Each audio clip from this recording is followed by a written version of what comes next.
few minutes just like I normally do for people to be able to join the class. If you are here, please let me know. Swipe up, or not swipe, jeez, I'm so used to Instagram. No, just send me a message on here, leave a comment if you've made it. I want to make sure I have chat enabled here. Yes, I do. Show live chat messages.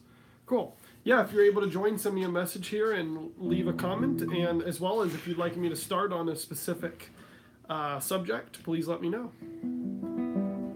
Sorry I haven't done one of these in a little while. It's been a crazy time, auditions and performances. But I'm looking to change around the date a little bit so that it fits more in the middle of weeks rather than towards the end, which is when I typically leave. All right, I see a few of you are joining now. Please leave a message in chat here if you're able to see this and if you're joined in. And let me know of any possible topics you'd like me to cover as far as guitar technique goes. We'll do some of these ones that I like to consider pretty essential, some of my favorites, but of course I'm open to you all's input as well. All right, I see about 6 of you here now. If someone could leave a comment in the chat, that would be awesome. I know some of you watching from the Patreon page or just like in the Instagram browser version of YouTube can't. I know it's difficult to leave messages unless you're in the YouTube website or on the app, but yeah. Let's go ahead and start. There's 6 of you here, and if you have your guitar out, then that's the idea here. We're going to start with some slurring exercises, and this is something I've done more and more of lately because I realize how much it deals with coordination, not just strength of fingers and musical effect, but if you're really in tune with these exercises regarding slurs, you're likely to have good coordination with your fingers as well because it's not so straightforward like every time a finger lands you pluck. It's more like every other time. Anyways, it's kind of complex to explain all of that, but let's go ahead and start these exercises. They help with strength, stamina, and coordination. And, of course, huge musical effects, too. All right, I see a few more of you joining. Are you guys able to leave comments in chat? I'm not sure because I cannot see here at all. I'm going to see if I can open this link. Maybe someone can send me a message on Instagram if it's not allowing them.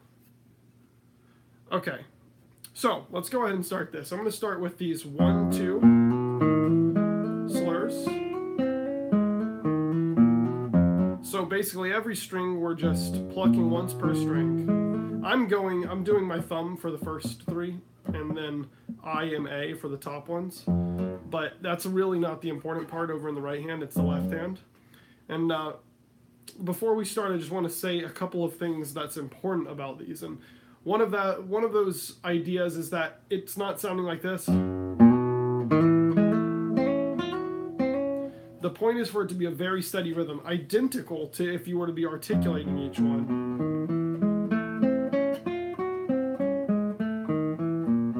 So if it sounds like... Oh, awesome. Glad you're able to join here, Stephen. Yeah, okay, so we're going to go... And then once we get down to the bottom, we're going to move up a fret. We're going to do this all the way to the 7th fret and back down. If you get lost, just leave a message and I can stop and start and let you know what's going on. 1, 2, ready, and...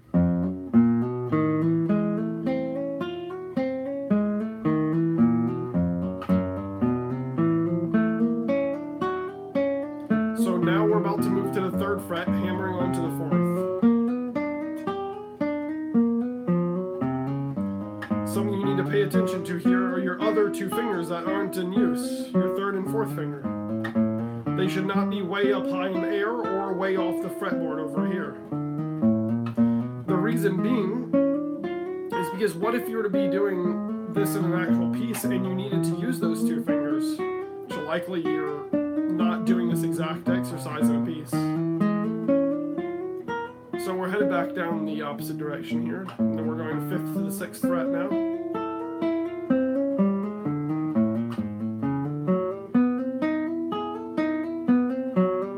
4th to the 5th.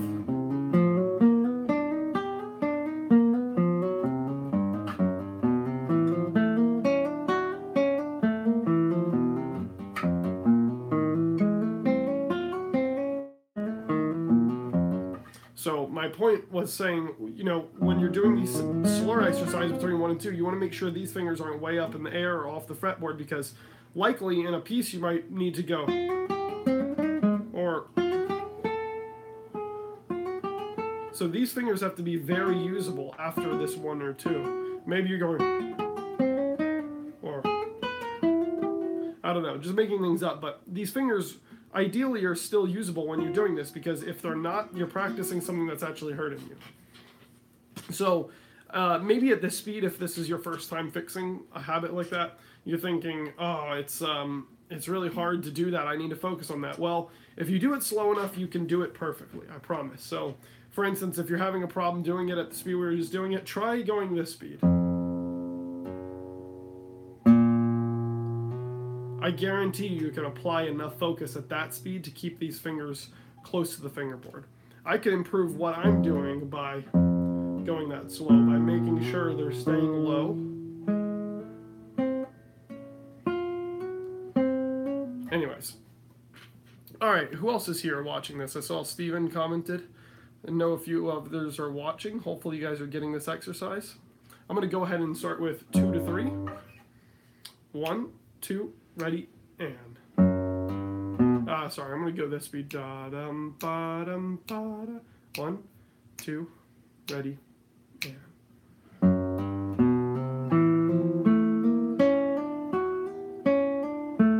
Really pay attention to the rhythm.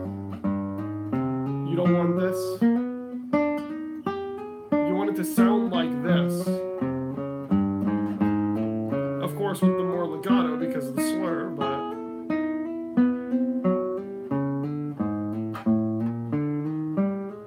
If I pay close attention at this speed, I can even notice some inconsistencies going this slow. And I'm addressing them as I go.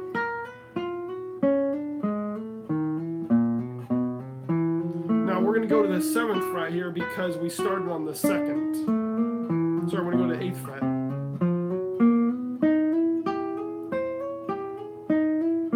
Now we're going to go back down to the 7th. And I'm going to speed up a little bit. Now, if you can't go this speed, that's totally okay. Go whatever speed you can do and try to ignore me as best as possible.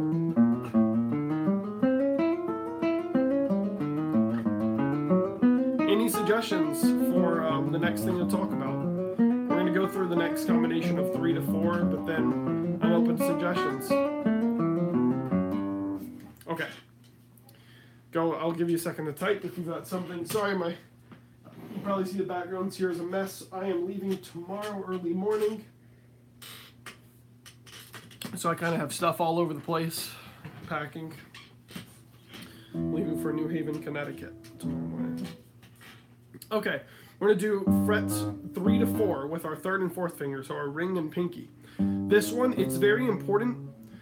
Now, it's like this on all of them, but especially this one, people tend to not release pressure from the 3rd finger when they hammer on with their 4th. So let me show you what it looks like wrong.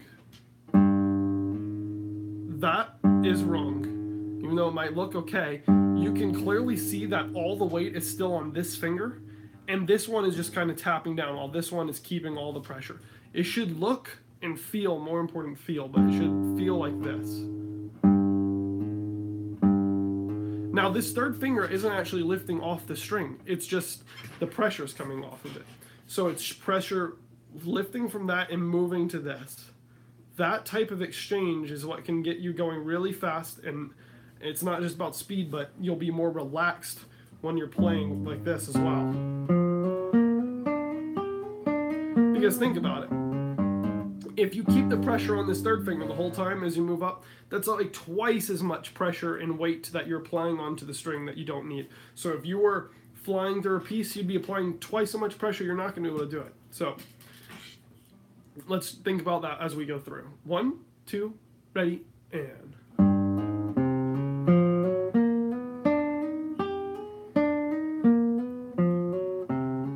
Up 1 fret.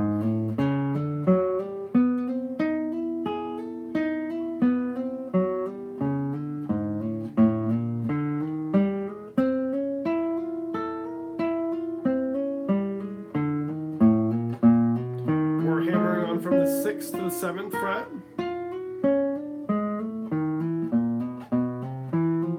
Hey, if you haven't said hello in the chat yet, go ahead and send a message, leave a comment. I've only heard from a couple of you so far. I know I announced this a little bit late, I'm sorry about that. It's every Thursday at this time, but for a couple weeks in a row now I've been gone.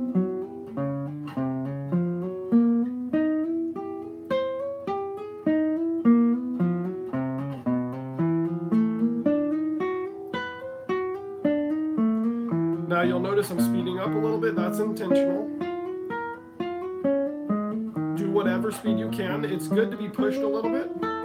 You don't want to push the tempo the entire time, but on your own, stay at a tempo that's comfortable for you, and then when you do these classes with me, you should try to push it a little bit. It's kind of a difficult thing. It's something I learned late in my guitar playing, and that is, well, I'll start by saying this. When I first started playing guitar, in electric and classical, all throughout this time, I was always pushing for tempos that I could not achieve. I was always doing that. And I thought that was like a big problem, and I wanted to address it, but I was just like, I think this problem existed even way long ago when I was studying piano when I was little, but that is a good and a bad thing. The good thing about that is you're pushing speeds and you're going to improve. The bad news is you're going to play a lot of stuff sloppy and not so perfect.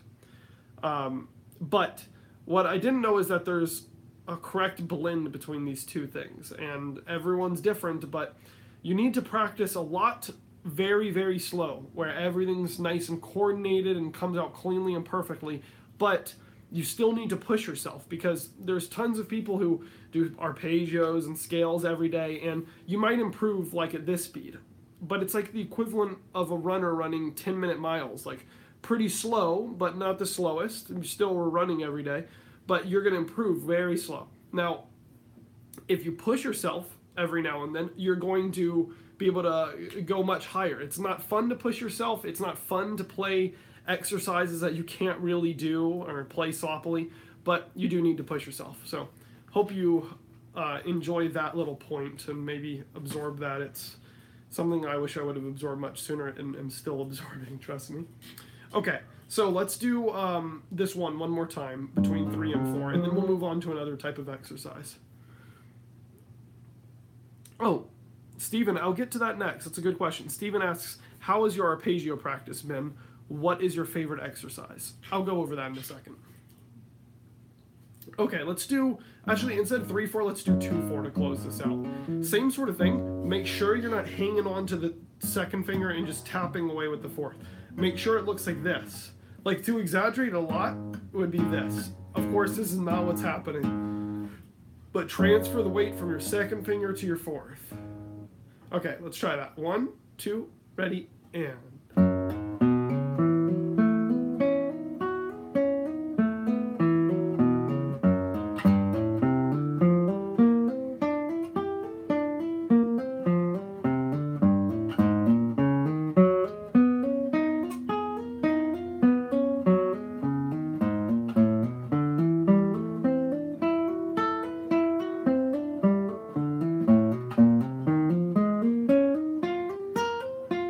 Speeding up a little bit here, but... Okay, we're going to go to the 8th fret here, so one more. We're doing 2 to 4 right now, and now we're going to head back down. You're going to notice a slight speed up here, that's okay.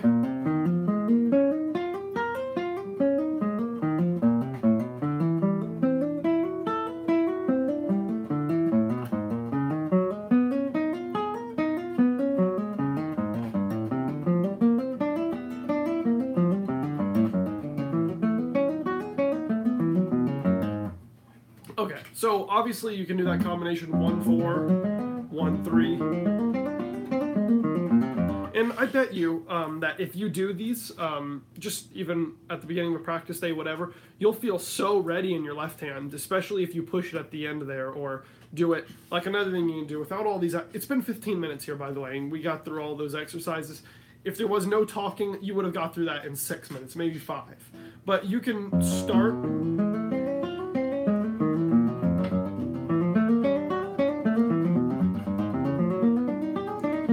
you're in a rush, you can just do first fret to third fret. And then do 2 to 3.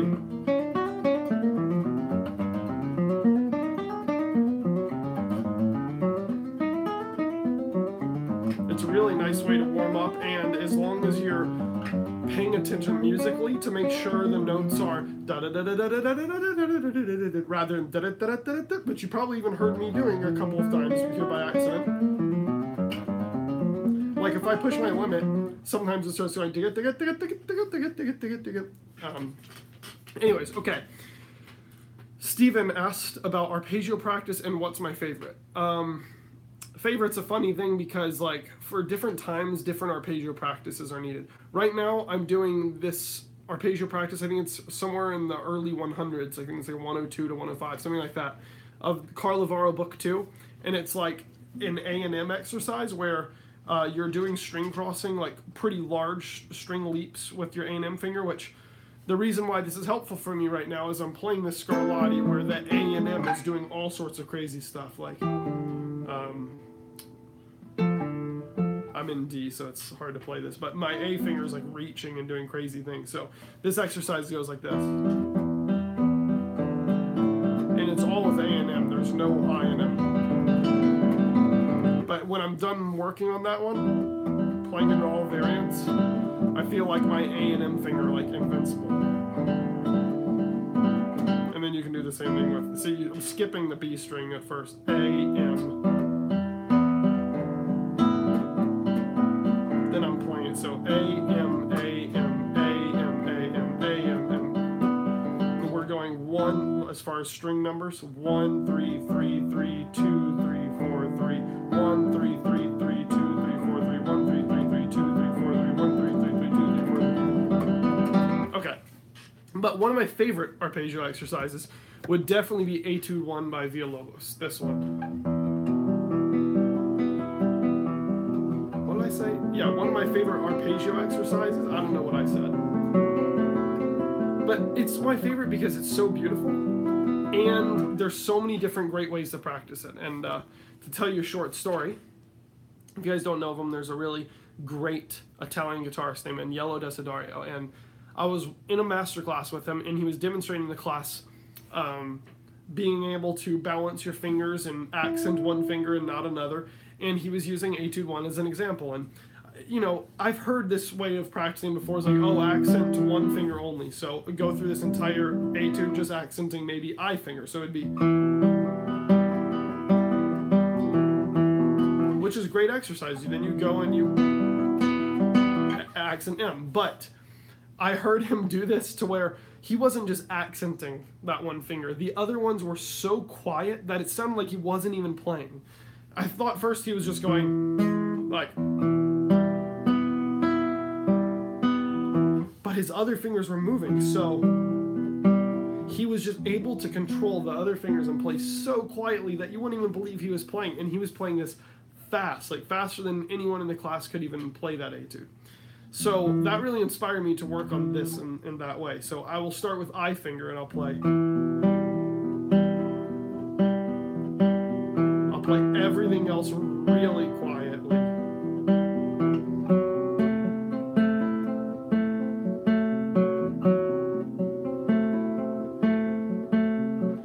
But it's important to make sure you still play it.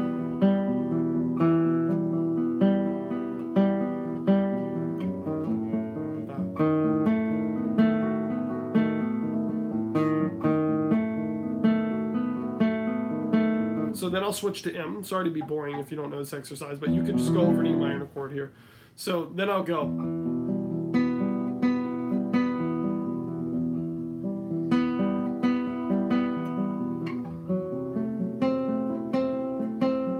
But I'll be specifically trying to play almost all the other notes like dead quiet, like this quiet.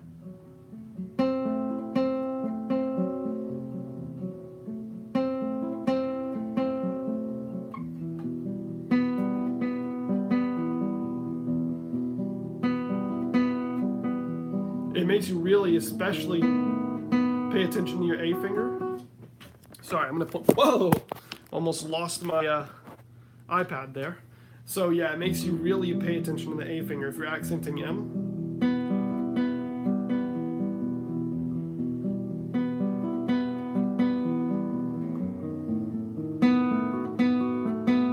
Because it's really easy to whack away at the A finger. And then next is the A finger. So only 2 notes should really even be audible.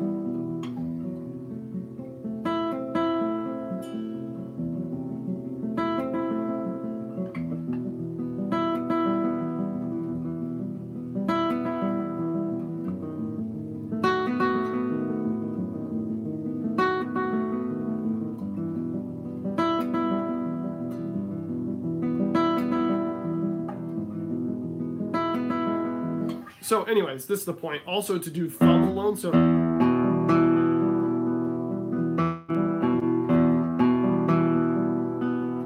I'm on purposely making it to these other notes are almost not even heard.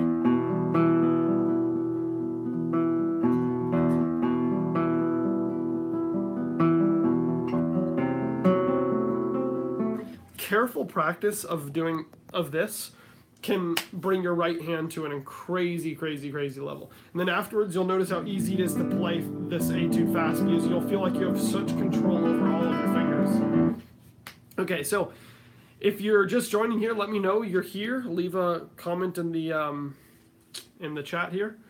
Stephen, yes, that's yeah, it's a very good exercise, and it's beautiful. I don't know if you've played it before, but it's beautiful. Another one of my favorites is one by Giuliani. I think it's Etude 5 by Giuliani. What's it called? Anyways, it goes like this. It's not particularly beautiful, but it's not ugly either. And I do the same thing with this one, except this one's pattern is very simple. It's P-I-M-A-M-I-P. It's P-I-M-A-M-I-P. Just da da da da da da ba da da da da da, right? So since it's so simple, it's really fun to see if you can get it going fast. So how I'll start with this one is just making sure my hand's balanced. This was one that was like key in changing my hand position for the better. I'll start, so it goes like this, right? Your thumb starts on the 6th string and then it goes to the 4th. But your I and M always, well, for the most part, they stay on the top 3 strings. Something I'll make sure is first that my hand feels balanced in the position with my thumb on the 4th string against my 4th string against my A finger. So right here, I feel like I have a really good grip on the strings, and then I let my thumb move to there. So I'll start by doing that, so that my right hand can stay completely still during this. Maybe like the way I played it before was like,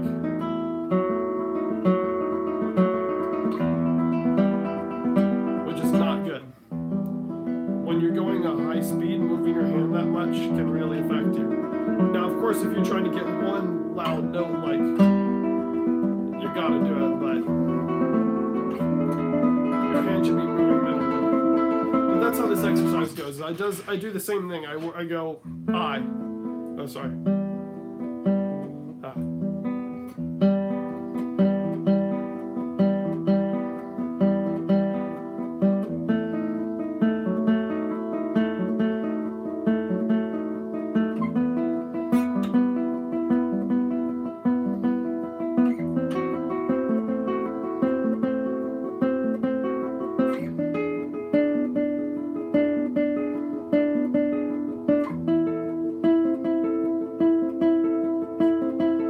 I'll go M finger.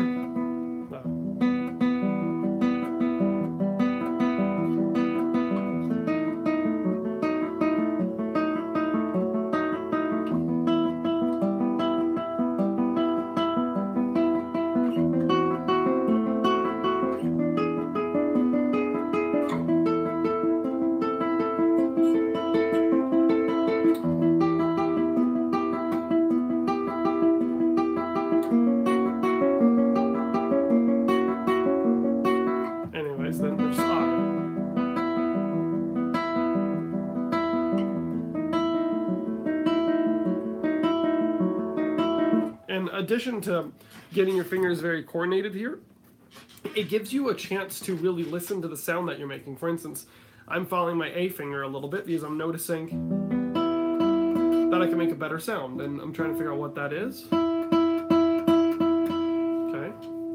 And it gives you a chance to really focus on your sound a second, because if you're really paying attention and you're accenting one finger specifically,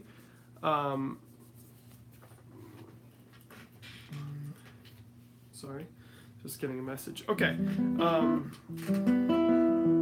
If you're focusing on that one finger specifically to accent it, you'll be listening carefully to it too. And it's good to not get complacent with the sound.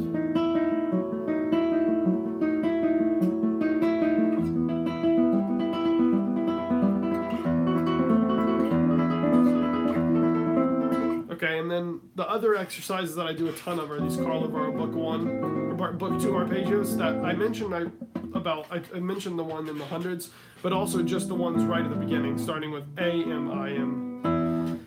Sorry, I'm going to skip this just because there's nothing I can demonstrate for everyone here that we can all learn.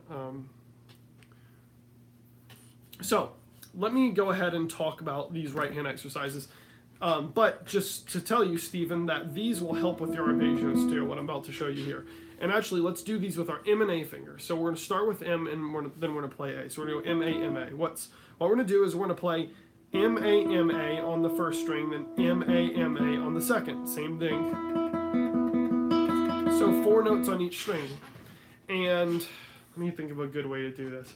Right now, there's a way I play this specifically, but right now, we're going to play 1, 1, 1, 1, 1, 1 on the first fret, and then open on the second string. So we're going to play 1, 1, 1, 1, open, open, open. 1, 1, 1, 1, oh, oh, oh, oh. Then we're going to play 2, 2, 2, 2, oh, oh, oh, oh. 3, 3, 3, 3, oh, oh, oh, oh. 4, 4, 4, 4, oh, oh, oh,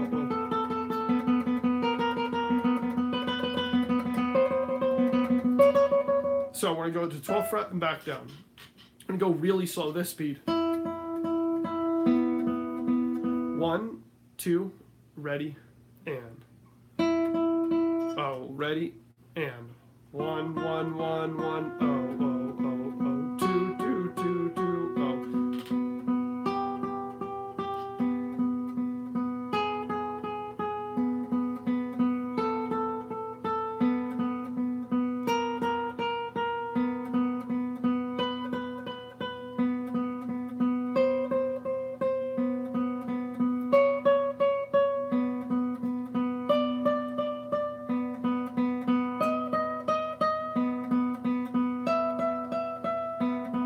Back down. I'm going to speed up a little bit.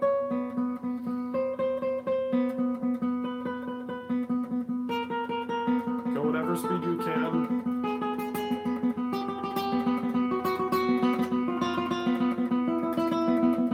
Okay, now we're going to do the same exercise, except for instead of doing 4 notes on the B string, we're going to do 3.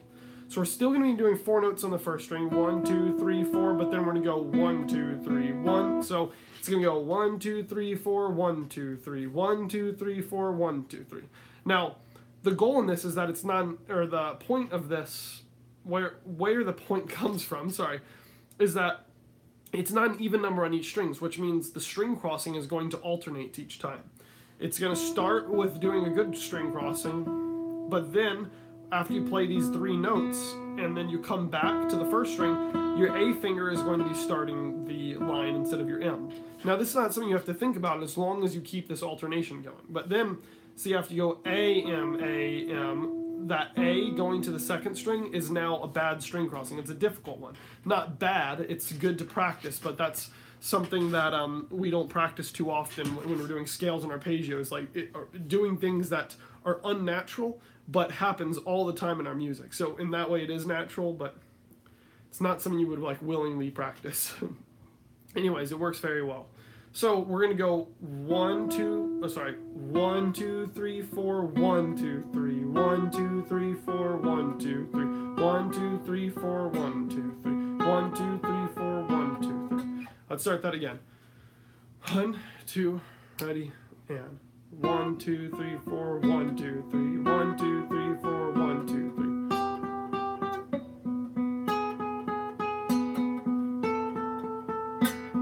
1, 2,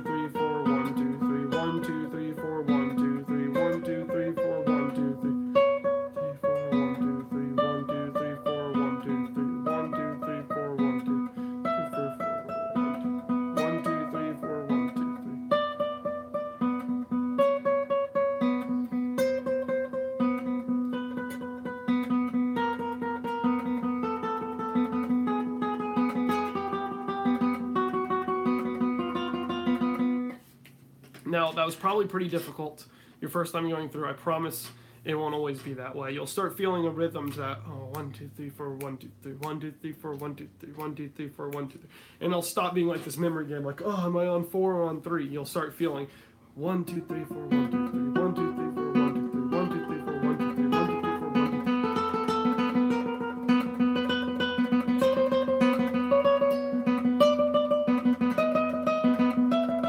3. Okay, now, you can probably guess what we're going to do next. We're going to do 1, 2, 3, 4, 1, 2, 1, 2, 3, 4, 1, 2, 1, 2, 3, 4, 1, 2, 1, 2, 3, 4, 1, 2. So, yet again, we're at an even number, which means it's going to be consistent every time. It's going to be 1, M-A, next string, M-A. M-A, M-A, instead of M-A, M-A-M, A-M-A-M, M-A-M. You see? Anyways, 4, 2 is what we're going to call that. Ready? And 1, 2, 3, 4, 1, 2, 1, 2. Oops. Ready? And 1, 2, 3, 4, 1, 2, 1, 2, 3, 4, 1, 2.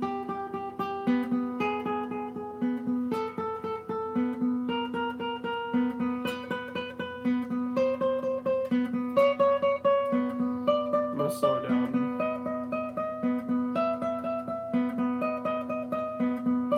Hopefully you guys can keep up. I'll have to say that when I first tried these exercises, I would not have been able to keep up, so don't feel bad if you can't. Okay, let's do that one again. Ready? And... Oops, sorry, this is what I normally do. But this is too hard to explain right away. But this is just the C major triads going up. Or a C major scale in thirds. Ready? And 1, 2, 3, 4, 1, 2, 1, 2, 3, 4, 1, 2.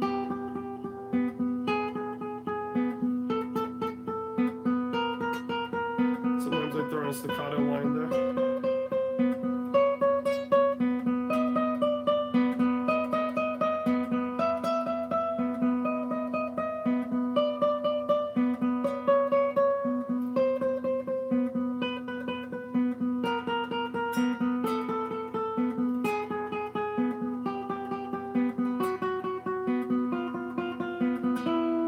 Okay.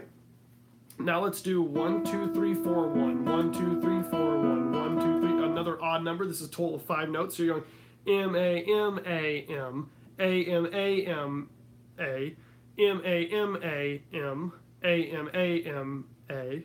You see what I'm saying? So it's M-A-M-A-M, A-M-A-M-A. Anyways. 1, 2, ready, and 1, 2, ready, and 1, 2, 3, 4, 1. Sorry, ready, and 1, 2, 3, 4, 1. 1, 2, 3, 4, 1. 1, 2, 3, 4, 1.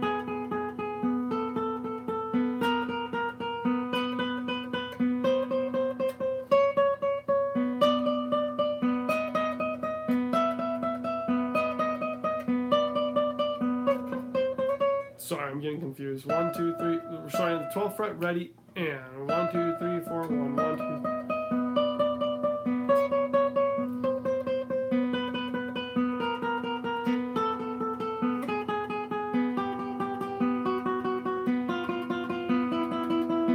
But yeah, it's really nice if you do this.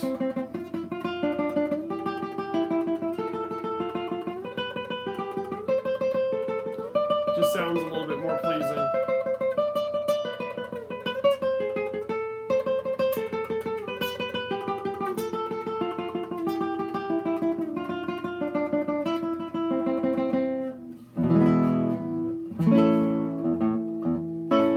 Okay. So, anyways, if you have any questions or anything you'd like me to go over, let me know. I will talk about that subject now. Anything that you guys want me to specifically cover? I see, Andre, you subscribed to me on YouTube. Thank you. And by the way, guys, if you want to support these classes via Patreon, that would be awesome. I'm actually going to change the way things work right now. Right now on Patreon, you have to sign up to watch these technique classes besides today's and a select few other ones that I've done for free for everyone. But I'm going to change the structure to where anyone that's paying for just the level that you have to be to just, the level that you have to pay to sign up for these technique classes to see the Thursday class, I'm going to just change to completely free. Like, you can still be paying, like, you can still choose to support the class. I'm not going to, of course, require you to. If you'd like to not support anymore, I totally understand that as well. But I thought it might be more worth it to allow everyone to see these classes and just let the people support who would like to support, or who are willing to help out and support these classes, and allow me to teach them more regularly. And then my content goes to more people and I'm able to help more people in turn. But also, of course, there'll still be reward levels you can sign up for, like the one-on-one technique lessons after the technique class ends, which are $10 a month. It's very cheap. You get 4 private one-on-one 10-minute lessons after the class to talk about whatever technical issues you may be going through. Yeah, I'm going to make an official announcement of that soon, but I was just letting you guys know what I was thinking. I think I like that model more than rather than making people pay to sign up for something. I like that, the idea of just like people supporting that want to support after I put out content that will reach more people. Anyways, blah, blah, blah. Are there any other exercises that you guys would like me to go over? If not, I might get to packing here for tomorrow morning. I leave at 6:45 a.m. And that means I have to be at the airport, at like 5 or something. So,